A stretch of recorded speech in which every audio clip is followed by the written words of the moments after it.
Якташлар, килгән кунаклар. Әфган илебез тарихының әрнүле, кайгылы бер бите. Күкләргә тиеп утырган таулар арасында үлем белән күзгә күз очрашкан язмышлар. Меңләгән үлемнәр күргән, меңләгән алданган һәм җимерелгән хыяллар иле.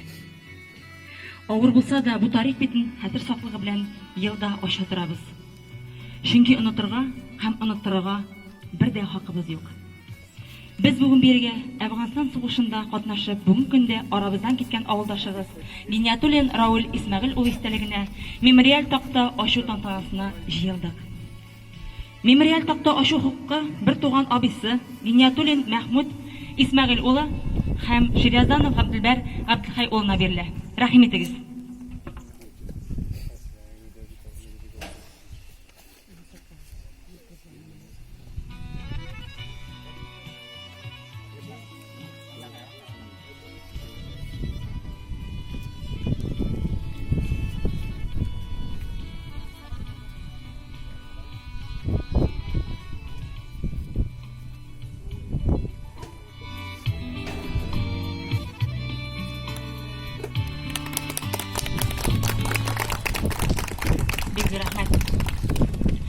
Әфганстан сугышында һәлак булган якташыбыз Гиниятуллин Рауль Исмәгыйль улы истәлегенә мемориаль такта ачу тантанасын ачык дип игълан итәбез.